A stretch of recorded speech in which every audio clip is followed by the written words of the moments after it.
Hi, Mr. Mehmet. Thank you so much for joining this podcast episode. Really appreciate it. How are you today? I'm fine. How are you, Arsen? I'm doing well. And yeah, it's a great pleasure to have you on the show and super excited to learn a few things from you as well and how we can get career out of it, like in the technology world. Technology is evolving right now, is artificial intelligence and a lot of scope there. So I'm going to learn more about how we can do that as well. And yeah, before that, I'd love to know more about yourself. Like how did you came to technology world? Thank you very much for this question. Yeah, so my story with technology is since childhood, actually, because my father used to have a workshop for repairing electronics. Hmm. And, since I was like 5 years old, I used sometimes to go with him. And I was always fascinated by technology. At that time, computers were something new. Yeah.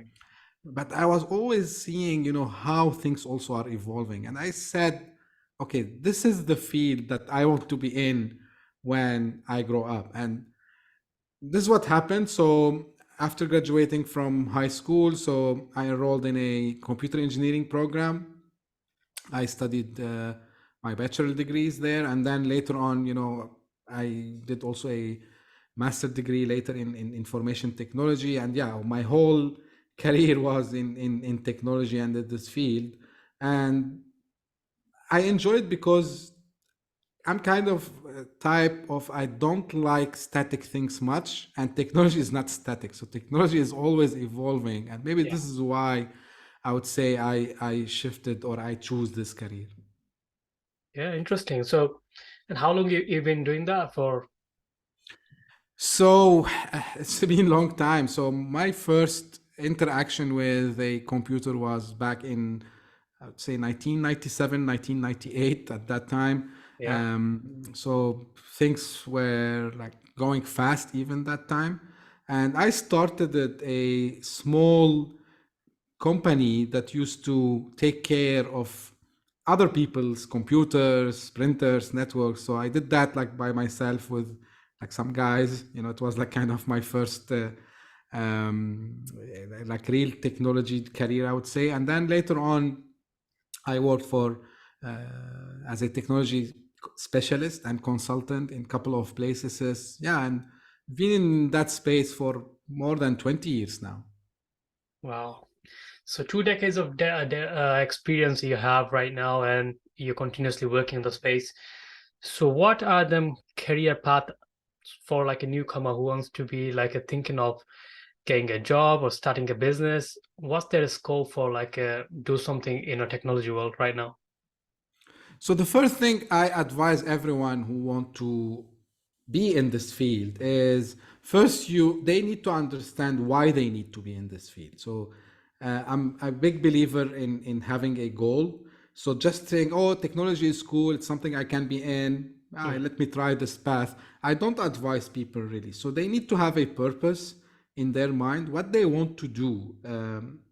Going into the technology field? Are they going to become a developer who create like really cool applications or maybe cool web apps, or they might be working in an IT department where they will be helping organizations, in turning this technology knowledge in something that business can benefit from. So it all depends, what they want to achieve actually. And it's good to start to think about it in their early career lives, because this will help them later on if they want to do something more special in the technology. Because as you started at this episode, technology is a very vague and very like scattered, I would say, field, because Yeah. within technology there are a lot of things to go and choose from. So as I said, what my advice would be, know your purpose. This is what I would say. Yeah, so you need to find out like what your passion is and what's your interest in, and then you focus on that. So when do you choose the our passion? Like, what's the next step we can take on? Like, let's say like I know how to build a website for companies, and I'm really good at it. I tried a few times, and now I need. want to work as a freelancer or like start my company, or like you probably want to get a job in a high-end company. So what next step should I be taking on in order to make a career?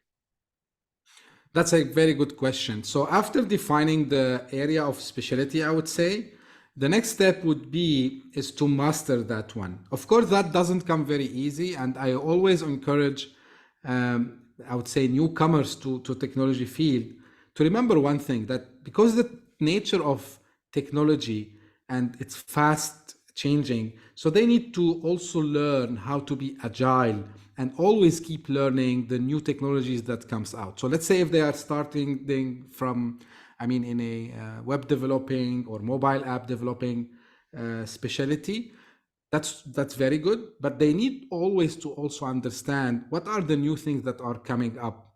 Like, for example, maybe there is a new tool that can make the whole app development much easier, or maybe there is this new tool that can help businesses in reaching out more customers, right? So they need to keep an eye on this. And the other thing which I advise, and this is something I learned it the hard way, majority of the people who go work in technology, they miss out that it's not only about technology. They need also to understand how businesses works as well. So they need to Mhm. understand some basics, like what this organization is trying to achieve, who they target, who are their customers. Because technology, you coming from kind of an engineering background, and engineers are very good usually in structuring things and then solve problems. And this is a huge, I would say, benefit for someone to understand business at the same time, so they can, like they can go and solve out problems for other organizations. And the other thing I want to add also as well, and this is again a mistake I did early in my career, but I fixed it later on. um, Technologists usually, they say, you know what, we are people in technology, like we don't like to talk about sales, marketing, and this stuff. And I say, now, no, you have to go. I'm not saying you go and become a master or a guru in that, but go understand, if you come out with a very cool solution, how you can convince someone to buy it from you, or if you're gonna get a customer to hire you to design their website, so how are you gonna convince this person to trust you to use your services? So this is very, very important as well. Yeah, that's interesting.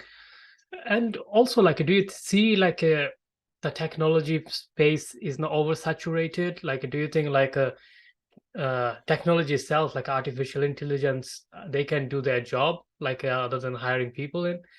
Do you see like is a bigger picture, like a lot of people going to be working in the space, or like computer robots and everything going to take over? Again, this is a very good question. Now, let's start first by talking about AI and replacing people's job in general. Now, of course, what AI does, AI, artificial intelligence, as the name says, it's artificial, right? It's Yeah. it's it's something that we give instruction to the machine, and then the machine goes and does exactly what we have instructed it. Mm. So what I tell people, if your job today is something that is repetitive, that can be automated somehow, yeah, definitely computers will replace you. There's no doubt in this.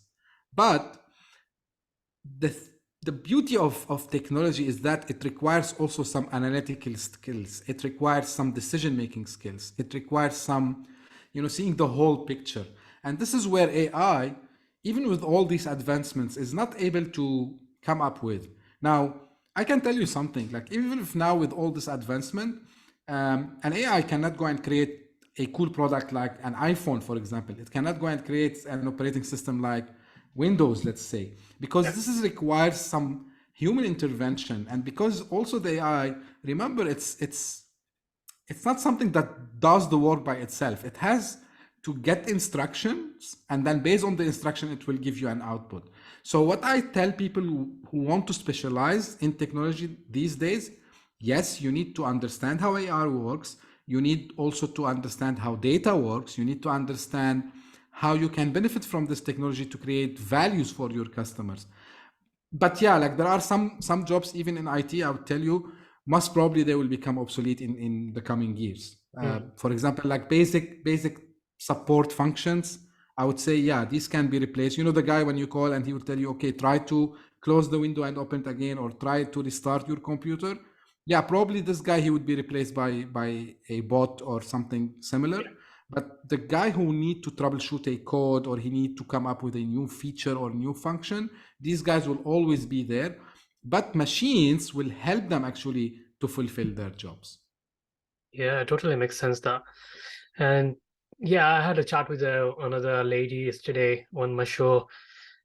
We talked about like how AI is changing and could be effect on the writers, because like the chat GPT, there is a lot of writing solution there. But she also mentioned like a same way, like a lot of jobs gonna go, like a probably a blog post is not gonna be written by a people, probably AI is gonna do that. But when it comes to like a creative, when it comes from like idea, like there will be like a big writer's gonna do that. And obviously the writer's gonna get a high paying job rather than like a $20 project or $30 project that's going to be taken over by AI. But on a big project like $5,000, $10,000 project is going to be doing by a human, because people like the humanly touch on the writing space.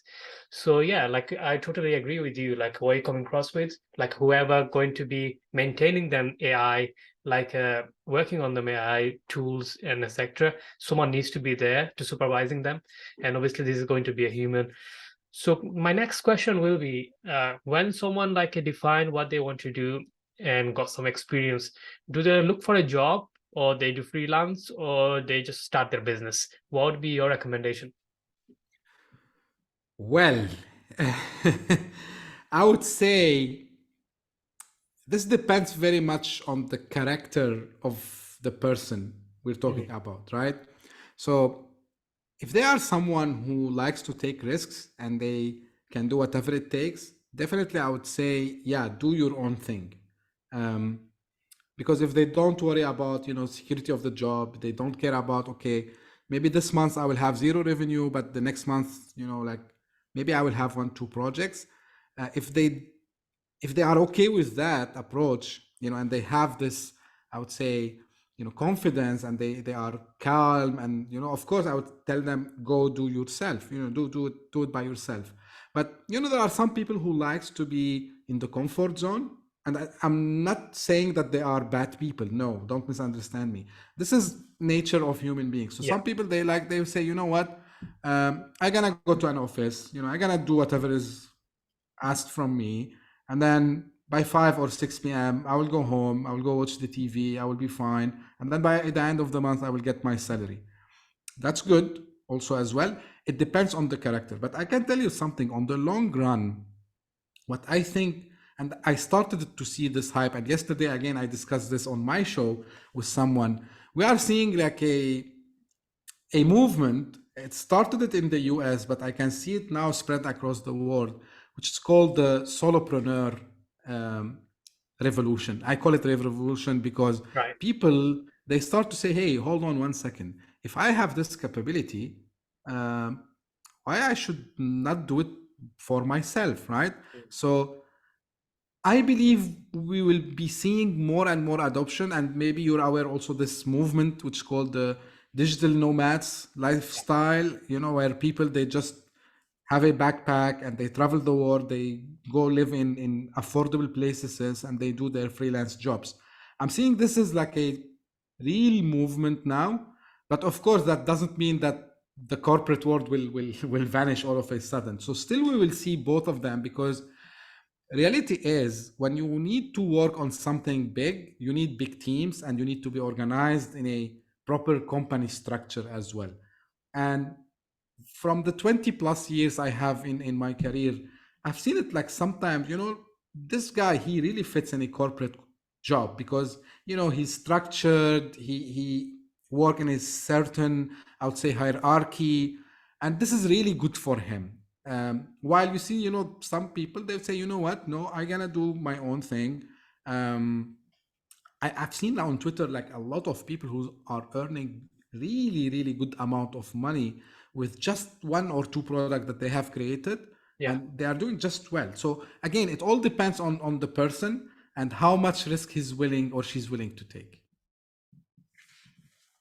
Yeah, it does totally make sense. Like right now, I've seen a lot of people with just one laptop and they making millions out of it, and they don't have any employees. And tech space. They created their course. Or one person I've seen on a TikTok, I guess, he making $10 million a year from India, and he owns like 5, 6 different companies, and all of them like software companies. And he doesn't have an employee, and he just let people downloads and everything, and he charge monthly subscription from it.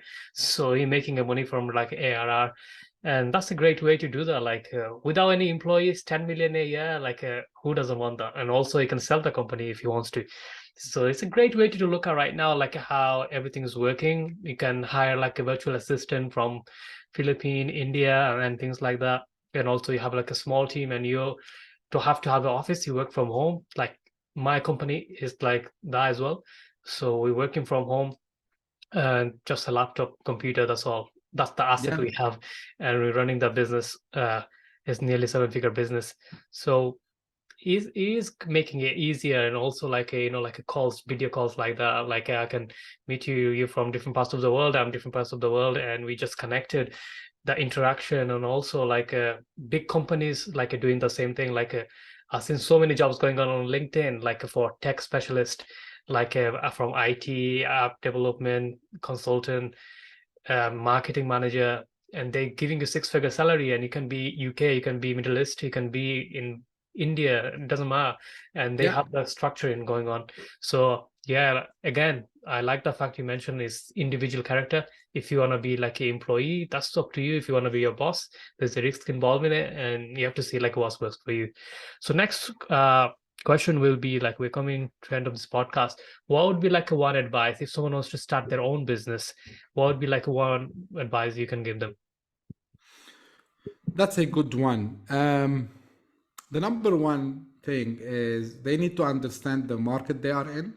They need to come up with an offering that can resonate with the market needs. Mhm. Um, because I worked for startups myself, and I did it back in the days. So you need to find this one thing that will differentiate you from the others who are in the marketplace. Reality is, if you think, oh, you know what, there are a lot of people doing this, maybe it's not worth that I go into this business. That's not always true, because you need to think, okay, let's understand what the others are offering in the marketplace today. And then let's ask ourselves this question: can we offer it in a faster way? Can we offer it in a more economical way? I mean, cheaper?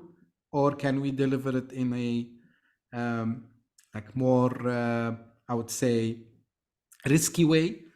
And can it add value to the customer, whether it's increase their revenues, it might increase the productivity of their team. So they need to work a little bit on these aspects, understand the market, and if they find, yeah, if I come up with this offering, yeah, that means there is a room for improvement in this marketplace. But of course, if they figured out that no, like maybe this is everything that can be done is done already, that's fine. They need to jump on the other thing.